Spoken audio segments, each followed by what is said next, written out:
Fire accident కి సంబంధించిన breaking news చూస్తున్నాం. బాపట్ల జిల్లా రేపల్లెలో అగ్ని ప్రమాదం జరిగింది. గుడవలి దగ్గర IRF college bus short circuit అవటంతో ఒక్కసారిగా మంటలు చెలరేగాయి. దీంతో విద్యార్థులు భయాందోళనకు గురయ్యారు. ఐఆర్ఎఫ్ కాలేజీ చెందిన నర్సింగ్ విద్యార్థులు ఈరోజు ఉదయం రేపల్లె నుంచి గుంటూరు పరీక్షా కేంద్రానికి వెళ్తూ ఉండగా ఈ ప్రమాదం జరిగింది. బస్సు షార్ట్ సర్క్యూట్ సమయంలో డ్రైవర్ అప్రమత్తమై విద్యార్థులను దింపారు. నర్సింగ్ విద్యార్థులకు పెను ప్రమాదం తప్పటంతో అందరూ ఊపిరి పీల్చుకున్నారు.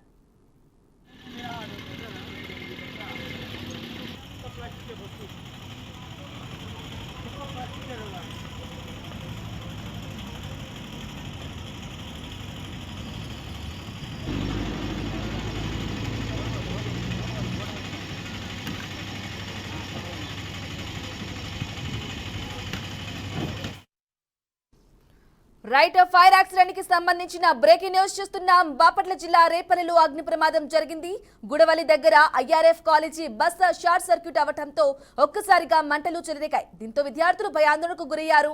ఐఆర్ఎఫ్ కాలేజీ చెందిన నర్సింగ్ విద్యార్థులు ఈరోజు ఉదయం రేపల్లె నుంచి గుంటూరు పరీక్షా కేంద్రానికి వెళ్తూ ఉండగా ఈ ప్రమాదం జరిగింది. బస్సు షార్ట్ సర్క్యూట్ సమయంలో డ్రైవర్ అప్రమత్తమై విద్యార్థులను దింపారు. నర్సింగ్ విద్యార్థులకు పెను ప్రమాదం తప్పడంతో అందరూ ఊపిరి పీల్చుకున్నారు. ఇదే అంశానికి సంబంధించి మరిన్ని డీటెయిల్స్ మా ప్రతినిధి వాసు అందిస్తారు. వాసు. రైట్ బ్రాహ్మణి, బాపట్ల జిల్లా రేపల్లెలో ఇవాళ ఉదయం తెల్లవారుజామున బస్సు అగ్ని ప్రమాదానికి గురైంది. రేపల్లెకి చెందిన ఐఆర్ఎస్ కాలేజీకి నర్సింగ్ విద్యార్థులకు సంబంధించిన బస్సు, వాళ్ళని తీసుకుని వెళ్తున్న బస్సు ఏదైతే ఉందో అది గూడవల్లి వద్దకు రాగానే అగ్ని ప్రమాదానికి గురైంది. ఈ రోజు ఉదయం రేపల్లె నుంచి గుంటూరు పరీక్షా కేంద్రానికి వెళ్తున్న సమయంలో సాంకేతిక లోపం వల్ల షార్ట్ సర్క్యూట్ అయ్యి బస్సు పూర్తిగా తగలబడింది. ఈ సమయంలో బస్సుకు మంటలు అంటుకున్న సమయంలో బస్సులో 30 మంది విద్యార్థులు అయితే ఉన్నారు.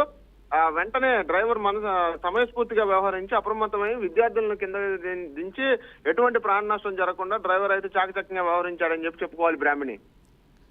Right Vasu, thank you for the updates.